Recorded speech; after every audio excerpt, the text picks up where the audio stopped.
PWCC is a great way to sell your sports cards. If you're looking for a way to support the Cajun Cardboard YouTube channel, consider using the promo code Cajun, all caps, CAJUN, when you're selling your cards on the PWCC marketplace. Hey guys, Brian with Cajun Cardboard coming at you from the great state of Louisiana, and I've got the great Josh Dawson. He's back. We're about to cross the threshold from Tier 3 to Tier 4. We're both fresh off of coming back from the National, which was one of the best experiences I've ever had in the hobby. We got to spend a lot of time together. I got to meet your great family, your wife and kids, and now you've got to meet your parents before you sent them back. And they are all troopers because they were with you almost every time I saw you. They were logging some miles. Yeah. Even mom and dad made the trek, so it was good. It was good. It was good to get to meet them. Tier 4, Josh, let's just put it in perspective. Tier 1, Tier 2, Tier 3, add all of those cards up, and Tier 4 is still bigger than all of those. So while we're beginning the last of the 4 tiers, we're actually talking about more cards in Tier 4 than we've discussed to this point in the project. And so, and by the way, I got a mock-up done of the glossy, and we're going to end up having to go 24 by 36. The images, there's so many images, Josh, and so many pack odds that have to go on the back. We ended up having to do a 24 by 36 poster. So I should probably put this out there and start asking and begging. I'm trying to make this free. I'm basically trying to say anybody who wants this poster, this whole project in a graphical poster on the front with all the pack odds on the back, I want to charge only the shipping cost to ship it out to you from here in Baton Rouge, Louisiana. To do that, I need we had to go upsize. We had to end up doing 1,000 quantities. So it's going to be first 1,000, first come, first serve. And then it also, we had to go to a bigger one. I was going to try to do an 18 by 24, but it's got to be 24 by 36 or you won't be able to see all the pictures. So if you can click the PayPal link in the YouTube description and donate some money, if we can get to $3,000, that'd be great. And then it would be free. And then all you'd have to do is say, Cajun, I want a poster. Here's the shipping amount. You PayPal me the shipping, and boom, it goes out in the mail. I'll get one of my Cajun minions to ship it out there. I don't mind shipping 1,000 of these out. That's not a problem. I wanted to do this. I wanted to give this to the hobby. So if you think the project's good, if you think it's worthwhile, and if you want one of those posters, consider contributing a few bucks here into the PayPal number, and we'll get those out to everybody around the world. Josh, you ready for Tier 4? This is the beginning. This is the very beginning. I think we got 7 or 8 of these, so it's going to be all right. Yep, there's going to be 8 of them. There's no easy way to do it. Let's just screen share and get cranking here. All right, I've got it pulled up. Here it is. Tier 4. We're calling it Tier 4, page 7. Okay, and we're starting with a card in the top left-hand corner. First of all, I'm going to ask the question. Do you want me to go first, or do you want to go first? You go first. Why don't I go first? Because if I go after you, it's going to be one of those wah, wah, wah kind of things, and nobody's going to be impressed. So here's what I have. Yellow X's mark a gem mint copy, whether it's PSA 10 or BGS 9.5. And then the white is a non-gem mint copy, but a copy nonetheless.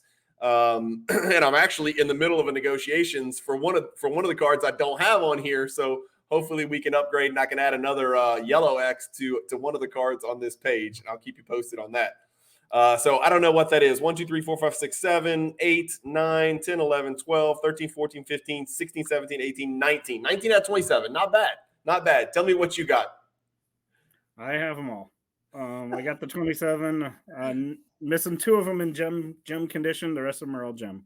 We knew this time was coming. We knew it was only a matter of time before you said 27 for 27, like Rick Barry from the free throw line or something crazy. That's pretty impressive.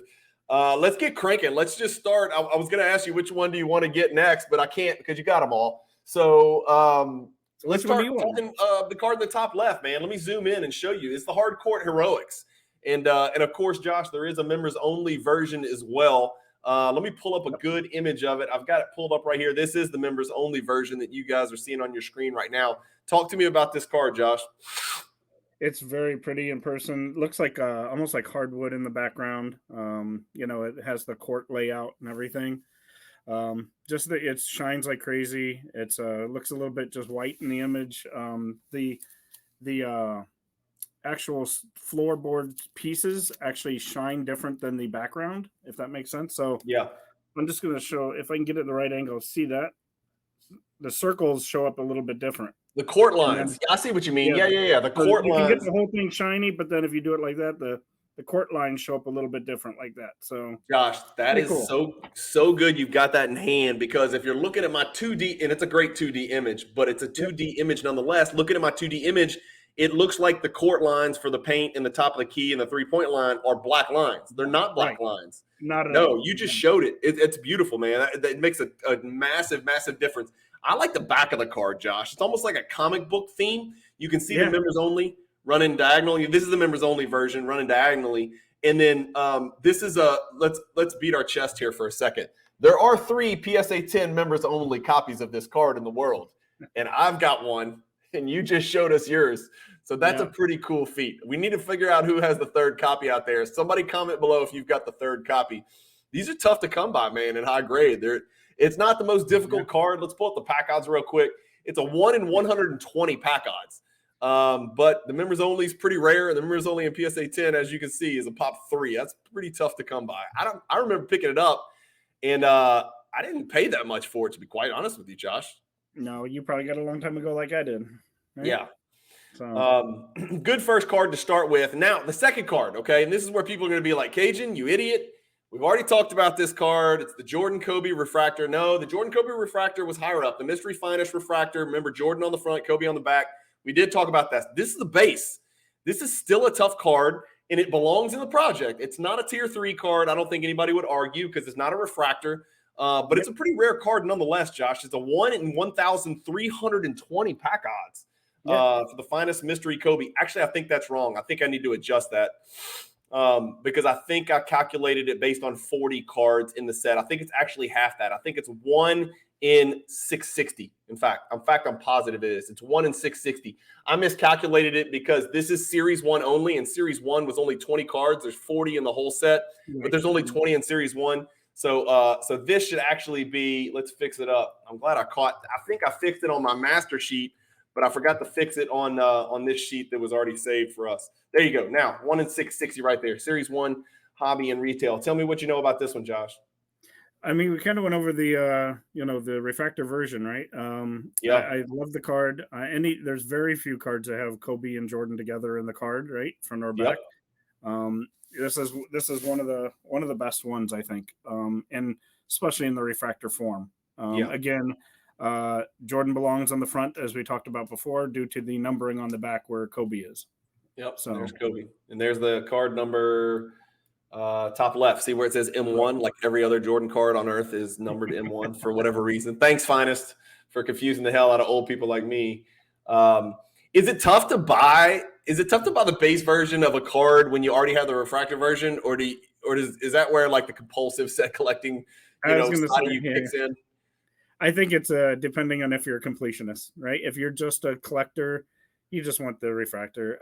If you're a completionist like we are, I think you want kind of one of everything. So you want the base, you want the refractor, you want the atomic, you want everything. You're speaking to me, man. I got the refractor first in a BGS 10, and then came back. I got the little baby one, as you can see on your screen, PSA 8. I still need to get the PSA 10.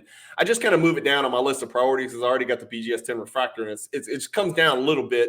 And that's why it's in tier 4. Like, Josh, some of these cards you're going to see in tier 4 are like 1 in 20 or 1 in 40 pack odds. And so remember, let's reiterate, Josh, we keep saying this, but I want everybody to understand this is not the best of tier 4. This is just tier 4. Okay. So some of the cards that you may see on today's episode may be some of the last cards that made it into the project. Some of them may be the best cards in tier 4 and may have just missed out on tier 3. There's no rhyme or reason as far as that goes. And I intended the project to be this way. So every time we talk about a picture, you never know what you're going to get. We're not working our way down or working our way up in any way, shape, or form. We're just working, So anyway, that's it. That's the 98 finest mystery.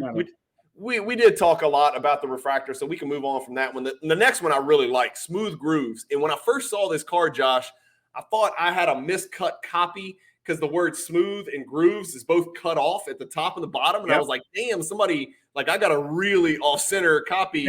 Then I started thinking, well, you can't be off-center up and down. That would mean somebody would just like had cut the top and bottom off. So it wasn't like smooth appeared and grooves didn't. It was both. So I was like, well, that must be the way the card is. Then I dug a little bit on Card Ladder and looked at some sales history, and I was right. Do you have this one in hand? I do. And have you seen this one in hand? I've seen this one in hand, Josh, because I bought a raw one at a real my friend Nathan Caraway owns a card shop in Spanish Fort just outside of Mobile, Alabama, and I stopped through there. He had a raw one. I bought it from him for a few bucks, not a lot, like $50 or something, and it was a little beat up. And I sent it in for grading, and it came back like a 6. And so then I sent it in for grading again. I think it came back like a 7 or 8. I can't really remember. I think I sold it because I'm holding out for a little bit better copy. So I've seen it in hand. It's interesting. It's kind of wiggly in the background, almost like a like rippling water. Yeah, it's like underwater in the background. What I like about it is the actual grooves in it. So it says smooth grooves, but if you turn it enough, you can see those lines in the card that look like waves. Yes. So that's kind of cool. So that's what you don't get in the flat image. That's, you see these like ripple effects in the card, which are kind of cool. So it kind of goes along with the with the water theme. This card is, if I recall, really tough. It's 1 in 1,080, but I feel, it's a 1 in 1,080, Josh, as you can see right here. But I feel like it seems to be more rare than that, man. There's a couple of cards out there where it's like pack odds of 1 in 1,000. I know that sounds crazy to ultra modern collectors, but like for us Jordan collectors, 1 in 1,000 pack odds is not ludicrous. And but I feel like the pop report is kind of ludicrous. I feel like the pop report a little bit tougher than 1 in 1,000. You just don't see them, and it's a decent set too. Like you don't see any of the players. It's not just Jordan, right? So yeah. Let's move on. This is is this my favorite gold medallion? I think it is, Josh. I think this is going to be my favorite gold medallion. And forgive me, I forget the year. There's the horizontal one where it's really gold in the background and he's wearing the ones and he went back to the garden. It's kind of the top down view. Yeah, I love that one. I think this one's my favorite, and I've stacked a few of these. I got a bunch of these actually, which I can pull up over here and show. Do you have this one in hand, Josh? I do. Yeah. It's very similar to the platinum, right? The platinum medallion. It's almost like glitter. The whole thing's glittery. I'll just try to get it in there, get in the light. But the whole thing's like a glitter shine to it, like speckled in the background, speckled gold. Yeah. Yep.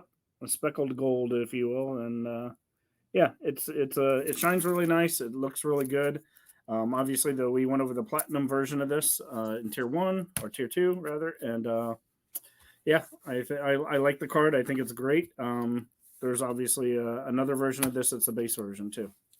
Josh, the card is shockingly affordable in like PSA 8 and PSA 9, like shockingly affordable. PSA 10 gets a little bit steep, right? Because you're getting a little more rarefied there. It's a 1 in 275 pack odds. So a very attainable card. If you wanted to, if you're watching this project and you just wanted a raw copy of all of these cards, you could really do some damage really quick if you jump in and start finding good, solid quality raw copies of all of these cards that we're talking about, especially in tier 4. It's when you jump to the PSA 10s and the BGS 9.5s where it can kind of get cost prohibitive depending, or at least slow down your progress, right? I mean, you did it. I'm trying to do it. Of course, I'm doing it a decade or two later. So it can be a little bit cost prohibitive. But if you're willing to kind of like, I don't want to say lower your standards, but if you're willing to like alter the way you collect, you can sort of make moves and make progress into collecting, especially these tier 4 cards in raw condition really, really quickly. I mean, that card, if we jumped on eBay, I bet I can find that card on eBay right now. What year was it again, Josh? Like a PSA 8, right? And even in a PSA 8, I think it's a great option. Josh, I got I really love 8, copies. Yeah. Let me type in 1997. No, it's right there. First one. 130. Yeah, no, I just want to see how many. 1997. There you go. $125. Buy it now. There it is. 324. 75. That's PSA 7. There's the PSA 10. And so that just kind of cuts to the chase, right? You're either $120, or if you want to bump it 2 grades to a PSA 10, It's $2,800. Thanks, Rick, for showing up on our screen right there, making it easy. Here's somebody that's even asking a higher price than Rick is. $3,500 right there for that one. A PSA 9, $374. So you're talking about $374 or $2,500. And by the way, here's the other one, the 98 that I was talking about right there, $85 for that one. So gold medallions are on a whole different level, and that's why you're seeing these cards in tier 4, a whole different level than the platinum medallions. The platinum medallions are monsters. We talked about it. They could have been included in tier 1, Josh, but we included them here in we put those platinum medallions in tier 2, and then the gold medallions are appearing here in tier 4. And of course, there's a base version, but as you know, the project doesn't include any base cards. Not that those cards aren't important. I collect those cards. I know you collect those cards. We collect them for different reasons, but the gold medallions are squarely a tier 4 card, in my opinion. Very digestible, very obtainable. The slick silver's next, Josh. The slick silver, yellowing is the primary concern on this card. Similar to Dunkin' Donuts. It does have that yellow in the acetate that's supposed to be clear all the way around him. Yeah. It's the only card like this that shows like the multiple images, like he's moving so fast. You can see all the different pictures. I think it's pretty cool. That's the greatest image I've ever seen taken of this card, and it just so happens to be one of mine. I think I have 3 PSA 10s in the vault, but I just chose the one with the best image. The other 2, for whatever reason, didn't photograph as crisply and cleanly. And PWCC does a really good job of taking images of cards. I'll be the first one to admit that. They're fantastic when it comes to taking pictures. But that's just like, there's a couple cards with Ghost Jordans, right? We're thinking about this one. We're thinking about New Heights that has the trailing images of Jordan. Even the PMG Red, does it not? Doesn't the PMG Red have a little bit of a almost like a blur behind it? Yeah, a little bit of a blur, yeah. Yeah, not quite as defined and noticeable as this one. Right. I like this slick silver. When people say, "Hey, I want to buy some Jordan, inserts and parallels," what are some good ones to look at?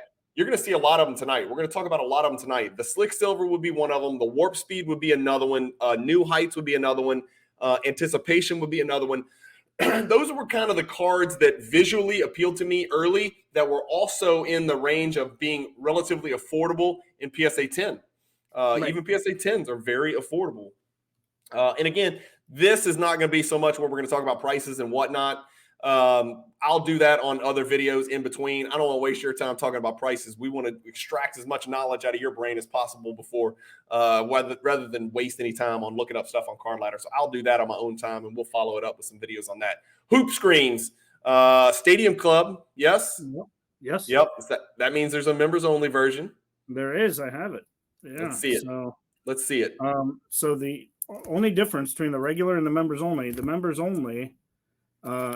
it's really hard to tell, but behind the word hoop screams there is a diagonal members only, as you showed earlier. Yeah. So it's kind of hard to tell, but we got the pairing on. They're super shiny. It's a really nice looking card. I like the back too. I just like the blue and the images in the back. So great picture of Jordan there.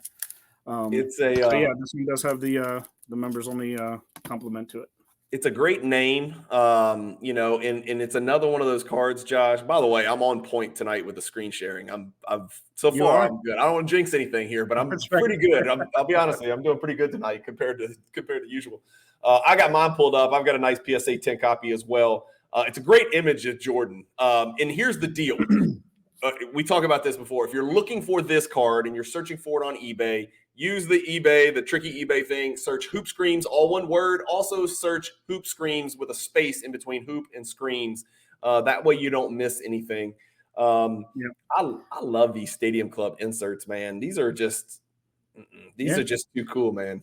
And if you notice the front, the background image is the exact same image. It's just blown up really big. So yeah, same image. On the front, right behind him there. So yeah, I see it back there in the back left. Yep. Right there. Holding up the ball and Awesome.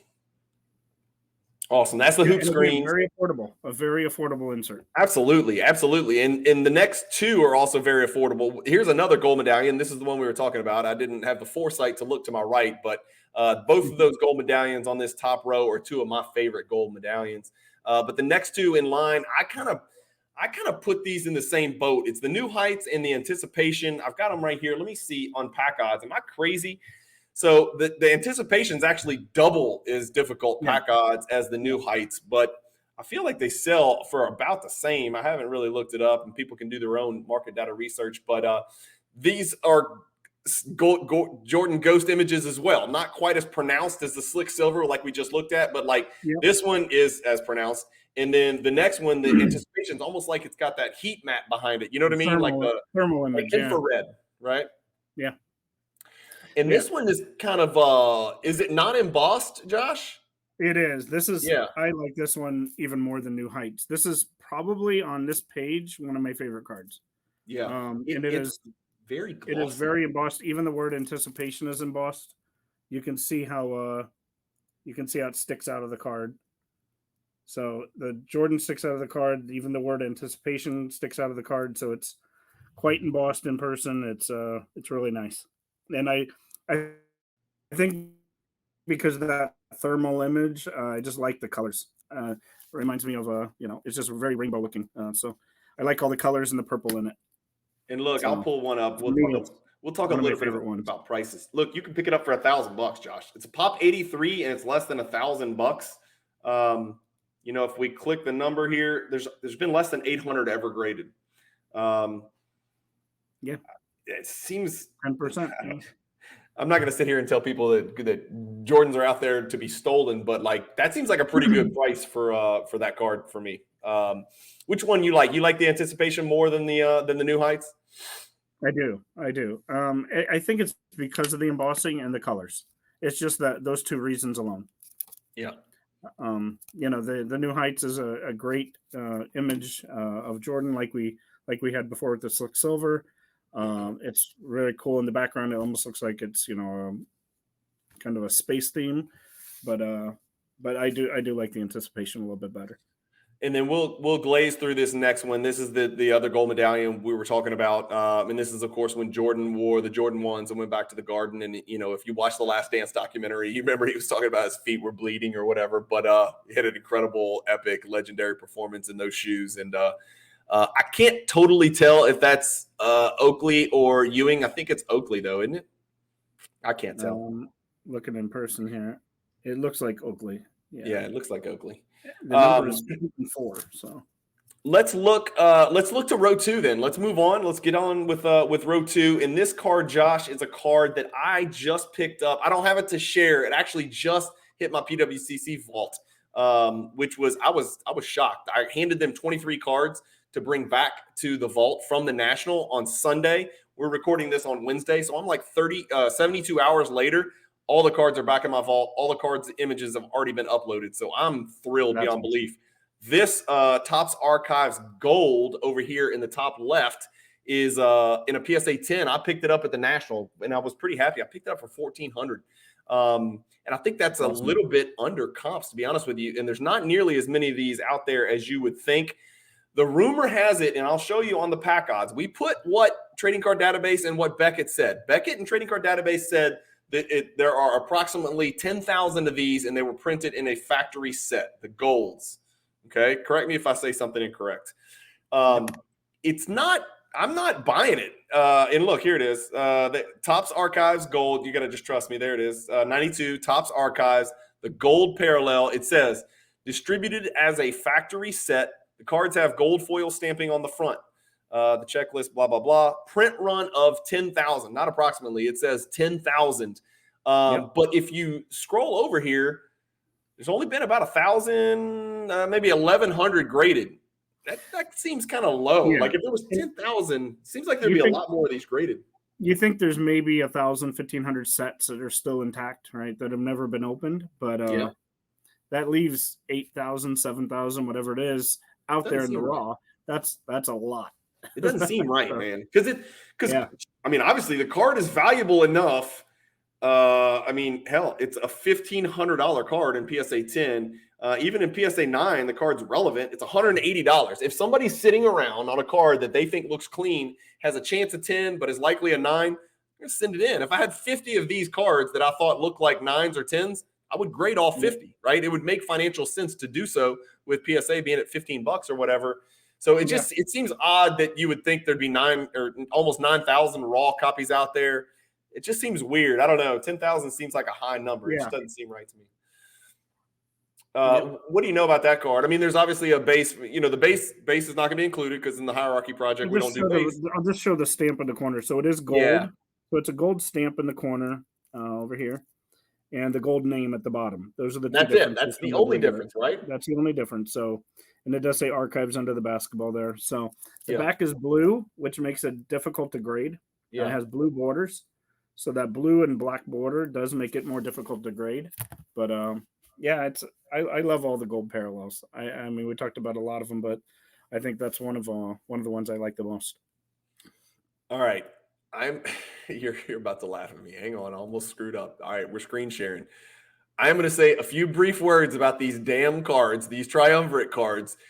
Only a few. I'm going to let you take it from there. Then we're going to share an image. Then we're going to move on because we talked about the Illuminators, remember, much earlier in the project. The Illuminators were filthy, crazy pack odds, very difficult cards. This is the Luminous and the Luminescent. The T1B are the two cards. How should I describe this? There's the T1B and then there's the T9B. The T1B is Series 1. The T9B is Series 2. The Luminous is the card on the left. The Luminescent would be the card on the right. The Luminous are base cards, correct? So if you got a Luminous, I say base. It's a base insert. Yeah. It's not a base card. It's a base insert. It's not a refractor. It's not translucent. It's not acetate. It's just a card. The Luminescent, it gets a little trickier because those refract on the front only. Yes, I think. Is that right? Okay. So we have a cheat sheet, and here's our cheat sheet. Adam in Basketball Card Fanatic, where I stole this. But it's a very nice little thing that I cut out and saved for myself. Right. Sometimes it's hard to remember because the luminescent, as you can see here, refract on the front. It's that simple. They're refractors.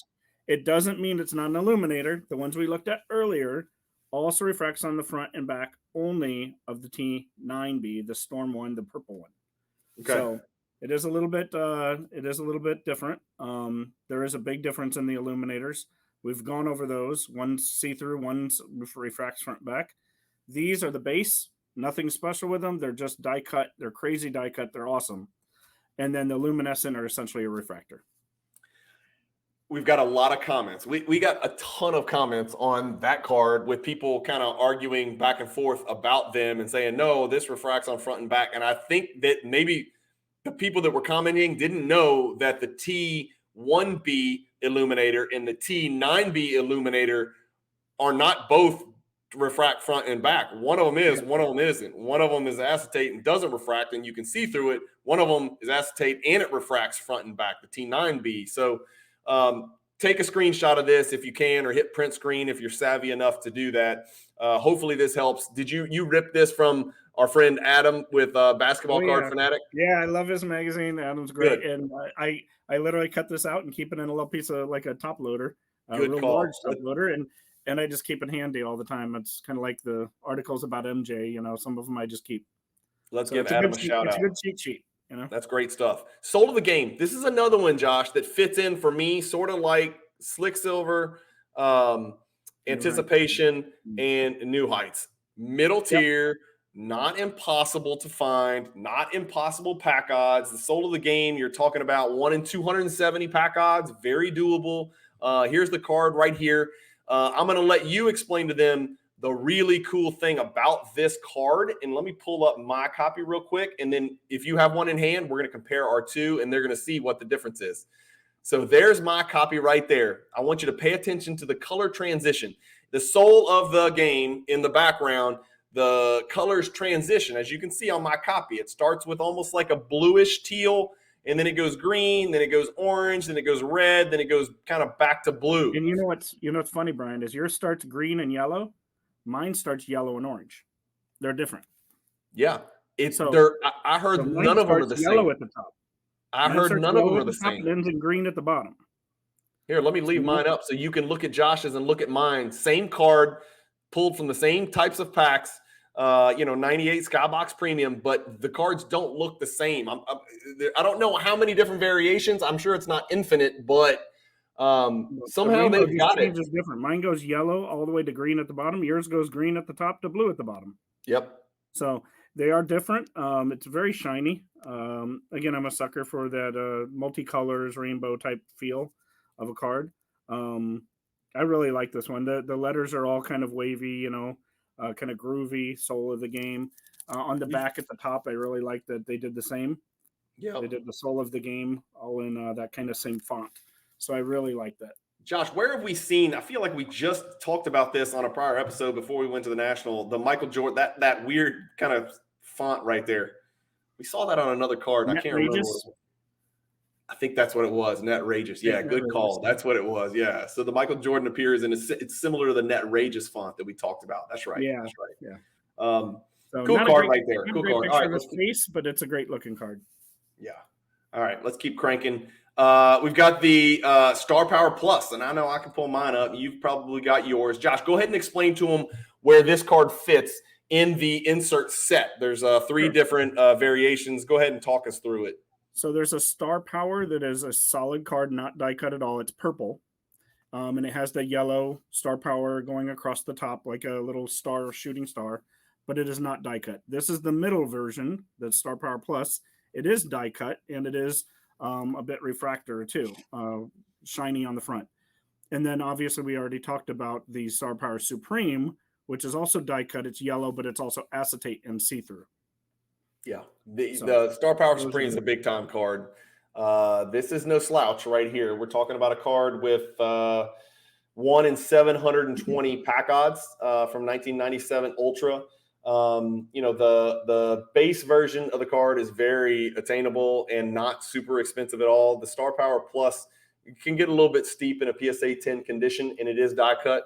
The Star Power Supreme we talked about, if I recall, was a tier 2 card. Yeah. Yeah, pretty real tough pack odds on that card and real condition sensitive, especially on this little. This is still condition sensitive in the same spot, right? The same spot, same deal, right? Yeah.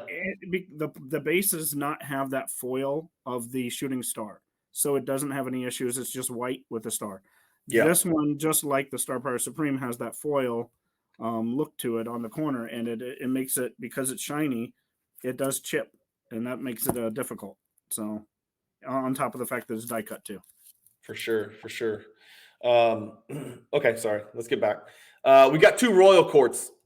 Just 2 great cards. I of all the cards that we've talked about so far on this video today, I think these are the 2 cards where most of the people watching would be like, damn, what is that? I've never seen that. I've never heard of that. What the hell is it? Both of these Royal Courts, they're in successive years. They're 1997. They have the exact same pack odds. Both of them are 1 in 240. But they're pretty dang rare and high grade. I've only got the 1998 PSA 10, so I'll show you mine.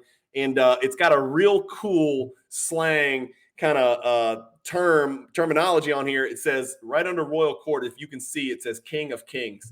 That's really cool to me. Like, that's really, really cool. Of course, it's a, almost, I don't want to say medieval, but it is kind of a medieval, like, when they say Royal Court, they mean obviously hardwood, the basketball court, but also like the court, like people used to go to court in medieval times or whatever.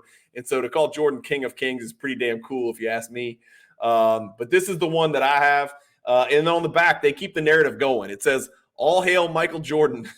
Again, last season, the incomparable one ran his career collection to 5 NBA MVP awards, one off Abdul-Jabbar's record, which of course we know Jordan's still going. His career wasn't over at this point. So unprecedented 10 scoring crowns. That's mine. That's my copy. Show me. Do you have the 97?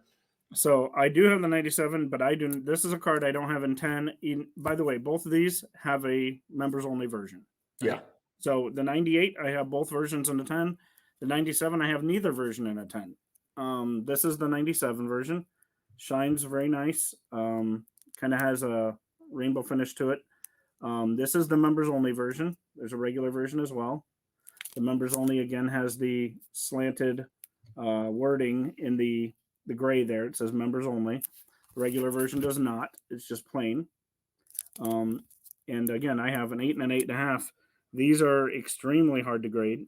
Haven't decided to, look for the 10 in his. I've had it for a long time. Old labels. I've probably had this since 2000. So I want to pull it up because I remember looking at this after I picked up the PSA 10 for the 98, and I started looking, because I'm a nerd, and so I'm trying to pair the 98 with the 97 and PSA 10. And I remember looking, this is why I don't have it, and this is why you don't have it. Look at your screen. There's one PSA 10, and there's one PSA 10 members only. And by the way, there's only been 8 ever graded by PSA for the members only of the 1997 Royal Court. That's preposterous. That makes me think the pack odds are wrong because that's just not enough cards. It seems like more would have been graded. What did we say? Josh, we said the pack odds are 1 in 240. I know, but the members only are not that, right? Well, we know that, regular version, but the purple background makes this card very difficult to grade. I think that's one of the issues with it is the background, not even the front.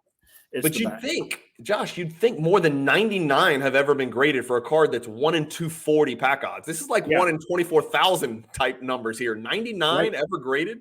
That's for the base, not the members only. And even a 9, there's only 3 9s. I didn't know that. That's crazy. That's a tough card, man. That's a tough card. Something to keep in mind if you guys, this is something you learn from I just learned this. I mean, I knew it was tough, but I didn't remember that it was that tough.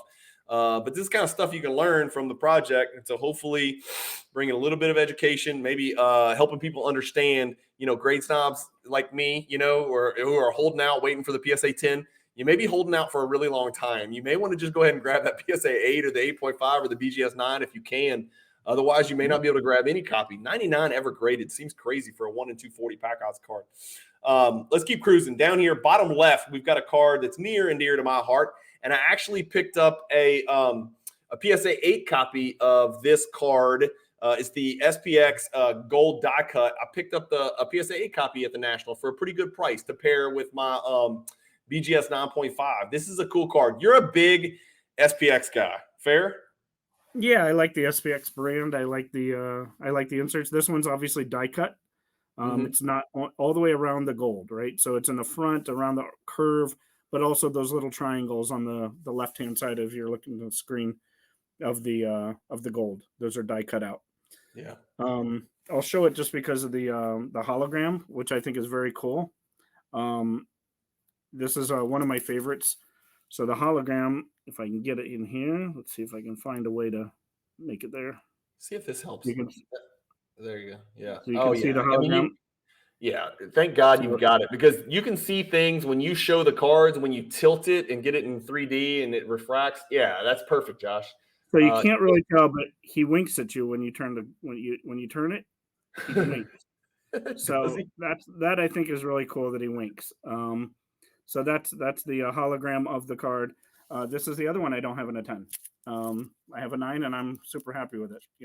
It's not something I felt like I had to upgrade to right away, and it's a tough card with the die cut.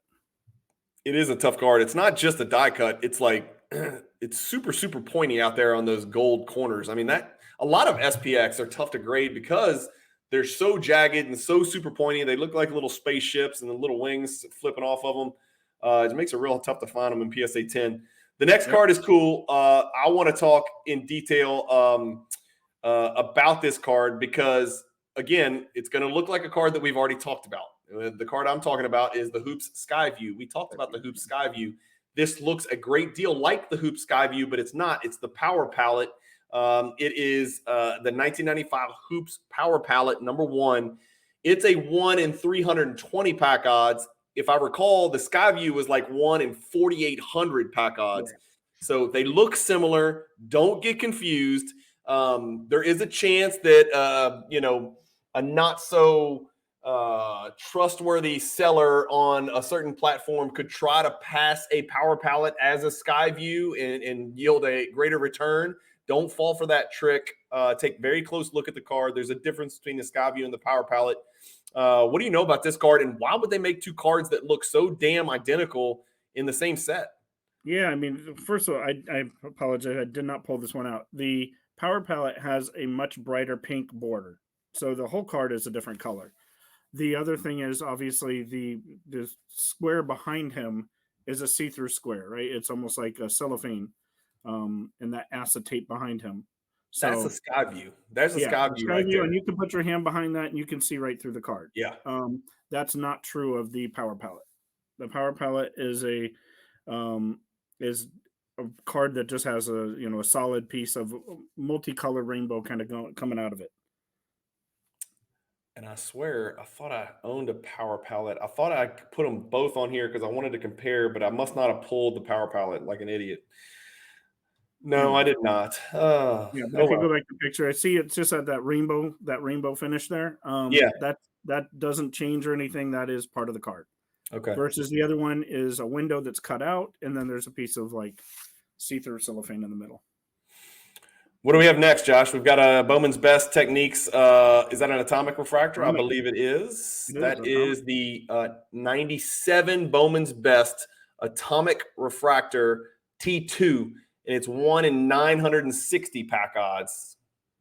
Yeah, beautiful, beautiful card. I love this card. I like atomic refractors in general. This obviously has a base version, has an a regular refractor version rather, and then of course the atomic version, and it just shines like crazy in person. That Gosh. makes the card so nice in person. You can see that grid pattern. That's what makes an atomic. Regular refractor is just shiny all the way through. This has that grid pattern. So when you see the squares or those lines as a refractor, that's what we mean by atomic. That's what changes it from refractor to atomic is there's Yeah. those grid lines in the background. I am pleased to announce that I picked up the atomic and the regular refractor at the Nationals. So Oh, I wow. didn't have That's, either, and now I've got the regular and the atomic. And I'm too old to remember the grades, but I think it was a PSA 9 regular refractor and a PSA 8 atomic. I'm not sure, but I think that's what I picked up. I'm not quite certain.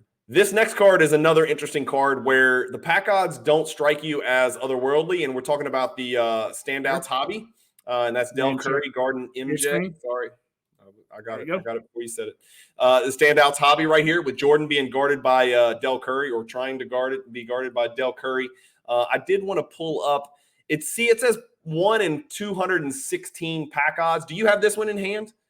I do. Yeah, Okay. this Start one's talking about this. I'm going to pull it up, and because this is another card where the pack odds seem really easy, but the PSA Pop Report doesn't support that. yeah. This card is kind of shiny all the way through. It doesn't refract, but it's just kind of gold. And the whole thing, even the number in the background, the time on the shot clock up here, everything is there's 13 seconds left. You can see everything. It's all almost like etched, if you want to call it that way. So it looks like it's almost been etched into the card. It's really cool. The bottom says it actually spells out standout hobbies, standouts at the bottom around his feet. So it's a little hard to read, but yeah, really cool card on the back. It's blue, so it again has some chipping issues. It is a tough grade, not embossed, but really nice looking card. So In general, Josh, and we take stuff like this for granted, but in general, we should probably mention the darker the card is, generally speaking, the more difficult it is to hide wear and tear on edges and surface and corners. Fair? sure. Yeah, So when absolutely. you So say black it's border. blue on the back, so it's harder to grade, people need to understand if it was black, it'd be even harder than navy blue, and navy blue would be harder than light blue, and light blue would be harder than white. And so, Right. when you wear away the color that's been printed on the surface, edge, or corner of a card, it's Yeah. just going to be more difficult to hide that the darker the color is. This is a card. I've got the PSA Pop Report pulled up here, Josh. 412 standouts hobby cards from the set, and I think it's a very small set, have been graded. 357 of the 412 are Jordan. So, and this is it. There's 10 PSA 10s, and it's because it's a tough front and it's a tough back. It's just a very unique card in a very high grade, which is why I don't have a high grade. But I picked up 2 raw copies at the show because I thought it would be fun just to send them off to PSA and do a grade reveal and see what happens. If they come back an 8, great. It looks like more than half of them come back an 8, probably, or right at half of them. So just a real tough card to grade. Some of the other guys that are in the set, Jason Kidd, Akeem Olajuwon, Shaquille O'Neal, and Grant Hill. It's pretty good company right None there. of them Pretty have cool. 10s. Wow. Yeah, look at those 10s, man. None. 2 Jason Kidd. That's it. It's tough. Who's SH4? Man, there must be some imposter is SH4 because nobody's ever graded the SH4. We'd have to do some research to figure out who that is. Somebody will look it up and comment below. Somebody comment below who SH4 is. And by the way, a lot of people call this card the Hobby Standouts. It's not. It's the Standouts Hobby for whatever reason. I'm not sure why, but it is. Moving along. All right, we've got the Top Flight. This is an interesting card. I am honestly, I'll be honest with you, right now I'm in negotiations on eBay while I was waiting for you to get back from your errand tonight before we click the record button. I was like, I don't have the Top Flight PSA 10. Well, somebody from Australia had one listed, and I was like, I threw in an offer. Don't you hate on eBay? Well, no offense to Australia, but like, I don't know the dollar currency exchange rate, but when you bid on eBay, I've got a bid in Australian dollars and guess about what that would be in US dollars. It shows you the equivalency, but only after you put the bid in. It's miserable. Yeah, it's sometimes that works in your favor though, because you're like, oh, I'll pay $200 for that, and you're like, wait, it only comes out to 180. That's great. Yeah. Well, I put in an offer. He countered, and then I countered again, so I'm still waiting. Oh, I got something on my phone. Look it over here. I'm not going to look at it. I'll look at it after the show, but I might be adding another one to my gold my gold X list if I can pick up the Top Flight. This is a 1 in 20 pack odds. Yeah, like real easy to get. Easy as it gets. This will be the easiest pack odds of any card that we look at in all of this project, but it's not as easy as it sounds. It's a little bit tougher than you would think to find a PSA 10 version. You're looking at a card that's over $500. The last 4 have sold all for over $500 in PSA 10. So it's 1 in 20. Series 1 retail, but it's specially marked packs. So I don't know enough about it. Maybe somebody can comment below. I don't know if you know more to elaborate on that. I'm going to have Frankie on the channel. Frankie might know something about that and how to elaborate. But when we looked it up, Josh, it said it's 1 in 20 Series 1 retail, specially marked packs. So I don't really understand what that means. Yeah. It's so I got something fun to show you here real quick. So obviously, it's got that gold at the bottom. It says Top Flight right there in the gold. And along the way, I found this interesting one that has no foil. What? So this one is the no foil version. So this has what in the world are you talking about? What? So it does not have any gold on it at all. And I don't think it's intentional, but they have a copy with no foil. So okay, that's weird. That's weird. That's something I've never seen. It's probably an error card, right? But it's the exact same card. It just doesn't have the gold. So I think that's kind of neat, and I'm happy to just have an 8 or whatever. So I would think the gold foil one's probably the one that was intended, right? Yes, absolutely. Yeah, I think this was missing the foil, so it just it says no foil on it. So all right. Ooh, I'm excited to talk about this one. You know what I did at the National? All you. You know what I did at the National? I did a huge trade for some Giannis cards and got back a bunch of Jordans in return. In fact, one of them was that Bowman's Best Techniques Atomic Refractor. But the big pull, the big reason I made the trade with the I forget his name, and he messaged me today. I think he's Las Vegas Sports Cards. He was at Jason Kuntz's booth, one team, that booth. I picked up the PSA 10 copy of this Fleer Team Leader, which is not a rare card, but it is a very tough card in PSA 10. If I recall, it's like a pop 41 or 43 or something like that. And so I was really, really happy to pick this one up. Josh, I put this Team Leader card in the same category as the All-Star card, as the Total D, the early 1992, I think it's 92, right? Yep, 92 Total D. And this Dynamic Dunks card right next to it. I love these early paper Jordan inserts in very high grade. It's just a really good feeling to put that one in the collection. Do you have this one that you can share? I didn't pull it out. I wanted you to have you to share yours because you just bought it. Well, here's the deal. It just hit my vault today, but I prepared my link from the vault earlier, so I don't have it to share. But it's really not. Honestly, it's not the sexiest card in the world. It's it's Jordan getting a rebound. Who knows what Will Perdue's doing over there? I think that's Stacey King behind him. It might be Scottie Pippen. I don't know. it's just kind of a paper card. It ain't the most special card. It's just really tough. Yeah.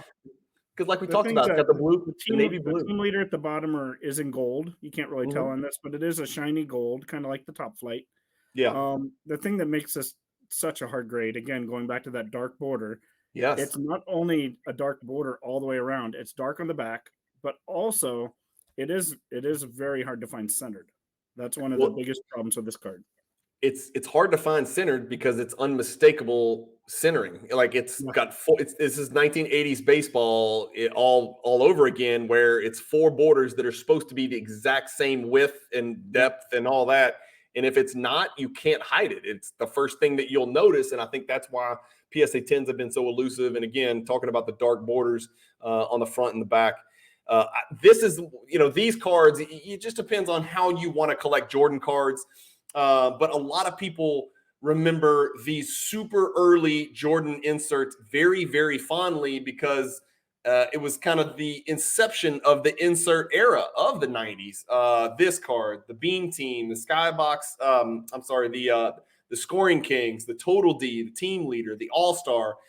Those super crazy early Jordan insert cards are sort of nostalgic. They're nostalgia within what's already nostalgia, right? It's the beginning. It's the inception of the 90s insert world and parallel world. So, and I think it has to do with our age too, right? So we grew up collecting in the 90s. So for us, these were the cards you could pull out of a pack, or maybe we're just past that. But these are definitely old now. 1992 is unfortunately quite old. Dude, that's old. Right? That's 30. So, yeah.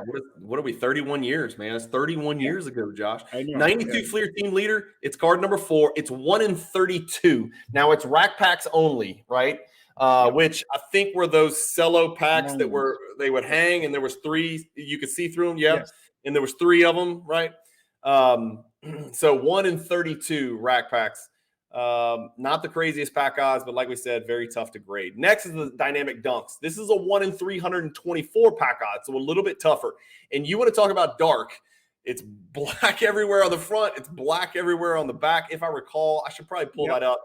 I'm really thrilled to have this card in a PSA 10. This is one of the very first Jordan insert cards that I picked up in the PSA 10. It's black on black on black everywhere you look, and it's very tough. And again, PWCC's images are so good, they can make cards that are damn near perfect look like they have edge wear. But this is a PSA 10 copy. A lot of those smudges, since it's an old PSA label, are actually on the slab itself. This is kind of an old slab. But that's what mine looks like right there. It's a horizontal. It's one of Jordan's first horizontal inserts. The All-Star one was horizontal. The 92, 93 All-Star? All-Star, yes. Yeah. Some people like horizontal inserts. Some people don't. What do you think about that? Inserts and parallels. You like horizontal, vertical? Does it depend? I like vertical better. The horizontal ones, as long as the flip's on the right side. So, I'm a stickler about that. So it drives me nuts when I have 2 horizontal cards and one's upside down because the label's up. I can't remember what the card was, Josh, but I posted a horizontal card on Instagram. And you know me, I like to pair PSA 8s with PSA 10s. And I posted it, and one of them was slabbed one way and the other one was slabbed another way. And it got more comments and more interaction than anything I've ever posted because people were like, oh, dude, you got to get that fixed. That bothers me. I was like, it's not even their card. And they're like, you got to fix that. I was like, yeah, it's funny. I love this card because I remember pulling this card. Oh, wow. Pack. So I was buying 93 Skybox, and Skybox was the only real brand, really, back then. So I remember pulling this card out, and it was, a big thing. First year of Skybox Premium, 1993, right? Yep. First year of Skybox Premium when they decided to go big or go home. And let me tell you, this started the Skybox Premium insert era, and they've got some great inserts in Skybox Premium, some really great inserts. We've talked about a lot of them already. We're going to talk about a lot more of them in Tier 4 as well. All right, let's go back. We're almost there. All right, so one of the toughest pack odds, so far the toughest pack odds of any of the cards that we've talked about are the luminescent cards, the T1B and the T9B, the triumvirate luminescent cards. Those pack odds were like 1 in 4,000. Let's go. 1 in 4,608. That's nuts. Yep. The Hoops Frequent Flyer Club is 1 in 720 pack odds. Let's talk about that one. That's Series 1 hobby, and we're talking about this one here. We've obviously talked about the upgrade, right? The upgrade is the parallel version of this one. Really, really hard pack odds. Like, I was shocked at how hard the pack odds were. This is 1 in 720, so a little more doable. Yeah, it's kind of like a credit card, right? It's cut around the edges a little bit, so it's rounded on the corners. Yeah. That is not a white corner. It looks kind of like a credit card. It looks like a frequent flyer card you used to have when you used to fly. Back in the day, it wasn't digital; it was a physical card you'd pull out. And on the back, I think it has a barcode that looks like a credit card. Again, I didn't pull this one out today because we went over the upgrade already. But if you have it handy, I got you covered. Yeah. Yeah. So the back looks like a credit card swipe, Awesome. which is kind of cool. Obviously, the upgrade is, just has that upgrade stamp, but this is probably almost a better looking card than the upgrade, because the upgrade goes right across the card and it looks like a stamp, but this is clean. This is clean and clear. I think it looks great. It has that arrow coming out, and I just think it looks great. Hoops Airlines, It's those 4 rounded corners makes it a little bit easier to grade. Obviously, you don't have as much concern about corner wear and corner degradation. The jambalaya also comes to mind. Anytime you have rounded corners, you're going to be in a little bit better position to get a good grade on corners than you are if it's got those pointy things like the SPXs in the Ultrability Superstar and some of the other crazy, super pointy, jagged corners that we see. So you can pull this one out of a pack, put it in the penny sleeve and top loader, and not worry about damaging the corner. So that's a benefit there as well. Just a cool card, man. It's one of those cards, and we're going to see this a lot. We just saw it with the Star Power Plus. We're seeing it now with the Frequent Flyer and the Frequent Flyer upgrades. There's going to be some cards. We saw it with the Mystery Finest Kobe refractor in base. There's some cards that you're going to see up in tier 2 and in tier 3, and then you're going to see some, I don't want to call them, lesser versions of similar card of the same card in tier 4. And so that's going to be a really cool part of tier 4. So if you're looking to get into Jordans, maybe you can't get the Star Power Supreme, but you know what? You can get the Star Power, you can get the Star Power Plus, and if you can't get the Hoops Freaking Flyer upgrade, you can get the Hoops Freaking Flyer base, and then just kind of work your way up there. It's not a, my favorite quote. My kids think I'm an idiot. I use this quote all the time. It's a marathon, not a sprint. You know what I mean? Which is really something for me to say that, because I sprint in everything I do in life. I go too fast, then I crash, and then I rinse and repeat. But it's a marathon, not a sprint. Don't try to collect the entire Michael Jordan hierarchy project at once. Please, people. It will fail miserably, I assure you. Last card, Josh. Last card. Bottom right. It's an atomic refractor. It's Bowman's Best. It's one of a couple of Bowman's Best atomic refractors that are out there, right? We looked at one already, right? Didn't we look at the Bowman's Best Techniques? Yep. Techniques refractor. This is the Bowman's Best. This is, I guess we would call this the base atomic refractor. Is that how we would say it's card number 80 in the base set? It's the first one, right? So 96 Bowman's Best was the first year they made Bowman's Best. Yeah. First year they did the atomic. They didn't do any atomics in 95, I don't believe. No. So this was the first year that Topps and Bowman came out with the atomic refractor. And this is probably one of my favorite looking ones. 1 in 3,000. That grid pattern makes it the atomic. Harder to tell in the black, but it is in the black part as well. But you can see it around the edges quite clear. It looks like a little, dance floor with a little glitter, and then all that, those little lines going through it. So it's big time. Yeah, it's really cool. And again, it's hard to see it in the black part, but the whole card is that way. So there's a refractor, normal refractor version as well, Josh? Yes. Yeah, there's a regular version and then a refractor version, and then of course the atomic.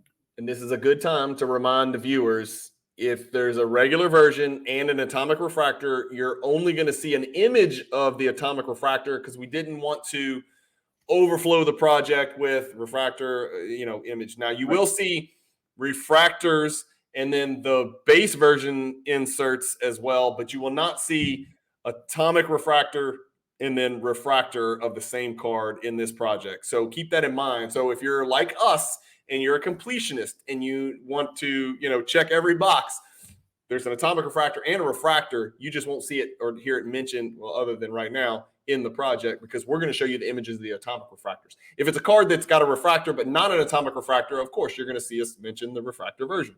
But we're not going to duplicate our efforts on both of them. Going back to our screen, any of these cards, I can think of, honestly, I think there's 3 cards in here that there's an argument that they could have been included in tier 3. And again, you can't just jam cards into tier 3. You got to take something out if you're going to do that. But what stands out to you, Josh? If you had to look at this and pick some that would belong maybe in a tier 3, what stands out? The atomic refractor we just looked at. Agreed. The 96 atomic refractor is definitely one of them. You could definitely make a play for the luminescent cards because of the pack odds, right? Those are the other 2.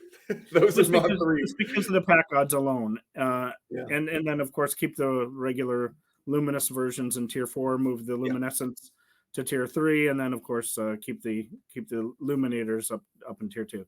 Yeah. Those are kind of the biggest ones that, if I had to pick one more, it'd probably be the Bowman's Best Techniques atomic refractor also. The atomics are just really cool to me. I've loved them ever since they've come out. I still sometimes I will randomly search for atomic refractors.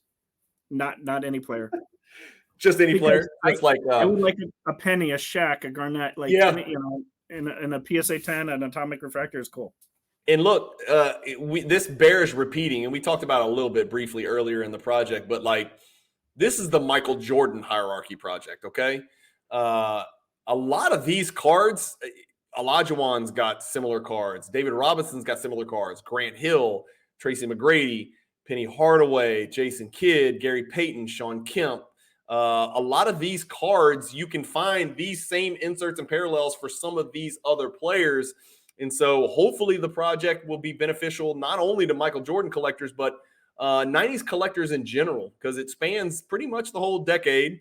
And I can't tell you the price difference between, for instance, a Gary Payton atomic refractor and a Michael Jordan atomic refractor.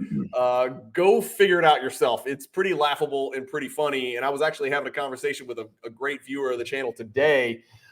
He was asking me about an Olajuwon, essential credentials. It was numbered to 60 or something like that. And he's like, man, how much do you think this is worth? And I was like, it's probably worth about $2,500. And he's like, what, really? And I was like, yeah, I mean, the Jordan's worth 110,000, but the Olajuwon's worth 2,500. The price disparity between Jordan and everybody else is bananas, man. So absolutely. But they're out there, man. A lot of these cards that we talked about today, go look at these sets. Go look within the sets. Shaquille O'Neal's one we didn't bring up. Yeah. I just bought this Stephon Marbury, this exact same card in Stephon Marbury.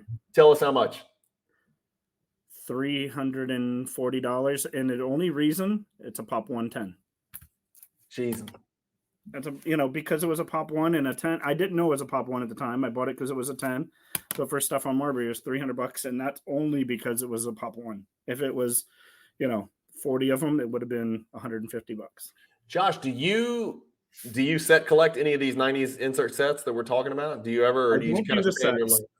I'm more of a player. I collect a little. I dabble, kind of veer off the Jordan road a little bit. I try to do Iverson, Marbury, Shaq, some of those players, Penny Hardaway. So I do collect those, a little bit of Tim Duncan. I'm trying to, other than some fun inserts that I like from the 90s, I can't afford the big grail cards of those players, but I do try to collect one of every rookie card. So my goal is for Garnett, for Shaq, for Iverson, I just have every rookie card he's ever had in a 10. That's my goal. Just the base rookie card.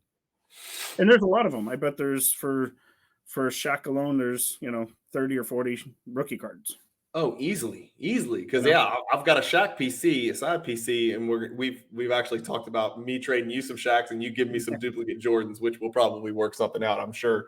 But Shaq, they definitely sensed that there was money to be made, and they printed the hell out of Shaq stuff his rookie year. I think the writing was on the wall. I think I got to sit in the Assembly Center here in Baton Rouge, Louisiana, personally, and watch Shaq do his damage. And I have great memories, man, of sitting there with my dad and with my friends watching all of those games. He was an absolute freak of nature force in college. I don't think I could truly appreciate it at the time because let's see, that would have been around, I'd have been around 18 years old, 17, 18, 19 years old. But man, he was special. He was special. But it's not the Shaq hierarchy project. It's the Jordan hierarchy project. And that's it for the very first part of tier 4. So this is what we're calling tier 4, page 7. There are 14 total pages in the hierarchy project. I keep getting the math wrong, but you can multiply 14 by 27. That's how many cards are in the project. This was the first portion of tier 4. There is a playlist on the channel called the Michael Jordan or Cajun Cardboard's Michael Jordan Hierarchy Project. So if you ever want to go back to the beginning and rewatch all this, it's there. Hopefully we're creating an educational and somewhat entertaining library for new Jordan collectors and veteran Jordan collectors to enjoy. Josh, I know you got a lot of feedback at Rosemont at the National last week. Yeah. I got tremendous positive feedback. It made me feel good, like we're doing something that matters in the hobby. To be honest with you, Josh, the number one compliment I got is you've got a channel where you actually talk about the cards. It's not about this company did this to this person, or the turnaround time for this sucks, or this auction house cheats and shills, or this guy's a scammer, or these cards were trimmed. You actually talk about the freaking cards. And I'm like, yeah, because we don't do any preparation. Did I do any preparation for this, Josh? No, did you? I went in my closet and pulled out a stack of cards. That's my preparation, right? That's it. It's real easy to talk about the stuff that you love with no preparation whatsoever, because this is what we do every day on a daily basis. So we're just hitting record and doing it for everybody else to listen to. And now I will say this. These images took a lot of preparation, right? And you helped me a lot with that. And the pack odds took a hell of a lot of preparation. But as far as just walking in and us recording tonight, it was real easy. It was like, oh, these are the 27. Let's roll, baby. This is going to be real easy. So the cards tell the story, man. I think I had the same feedback. It was, I'm tired of hobby drama. And, having something that's just nice to listen to. I'm a fan of Jordan. I'm a fan of basketball. I'm a fan of 90s inserts, whatever it might be. It kind of appeals to a lot of people. So I think that was kind of the same feedback. A lot of people I met for the first time that recognized me, I guess, from the first 5 videos. And, so I think, it was very cool. Yeah, it's good. And look, here's the thing that I was worried about when I started this YouTube channel was my videos are long. They're very long, okay? It's longer than normal. Everybody's like, you need to shorten it to 15 minutes. You'll get more views. And I'm like, well, it's not really what it's about. It's not really what I'm trying to do here. I got a lot of positive feedback that they liked how long it was because they'll be on the stationary bike, or they'll be they'll be in their car for their job, right? And it kills time, or they'll be on the treadmill or something like that. So we're basically helping America stay fit and stay on the treadmill longer because they're like, well, I'm just going to listen to the end. I can stay on until the thing's over, right? So we're helping keep America fit, in my opinion. Anyway, that's it. That's it for tier 4, page 7. 7 more tier 4 videos to go. These will be coming out probably every 2 or 3 days. We're going to space them out a little bit because I do put out other content besides the Michael Jordan Hierarchy Project. But if you ever want to see just this stuff, I have the playlist. So go click the playlist and you can figure it out. Don't forget, we need help supporting the production of these high definition glossy poster boards of the whole project. We're going to have the pictures on the front in the form of a pyramid. I've already got a mock-up. It looks badass. And then we're going to have all of the pack odds on the back, Josh. So everybody, everything that is taking us 100 hours to talk about, you're going to get it on one sheet of paper. Not a sheet of paper, but it's going to be like 24 by 36. So you're going to have to hang it in your room like I used to have the Iceman George Gervin poster in my room, or the Dr. J poster in my room. People are going to start using posters again because of the Cajun Cardboard Hierarchy Project that you and I did. Yeah, laminate it, start putting a marker next to it, scratch them off without hurting the poster, and then just erase it. That's kind of what I did with the 52 top set. That's it. I just kind of scratched off the ones I wanted. So that's it. I've got to figure out how to get these out there. I've got to figure out how to ship them all or whatever. I think we'll put them in tubes or whatever, something like that. But if we can get PayPal donations up to 3,000, Josh, then my costs are covered with the local print shop guy. And by the way, I know it's Baton Rouge, Louisiana, but this local print shop that I'm dealing with, he does all the stuff for my real estate law firm as well. They do a phenomenal job, and they're quick, and they're real it's good. It's good, high quality stuff. So I promise you, this is going to be very high quality stuff that you're going to have forever. And like you said, if you laminate it, use a dry erase marker, man, that's a good way to track your hierarchy project, man. It's a really good way to track it. Yep. Anyway, that's it. Thank you guys for watching. Stay tuned for the next episode. Hit the bell icon for notifications so you know when the next hierarchy project video comes out. It'll be page 8, tier 4, and it's something that Josh and I are going to talk about very soon and get out to you. Thank you guys for watching. Keep collecting. Stay positive in the hobby. And peace.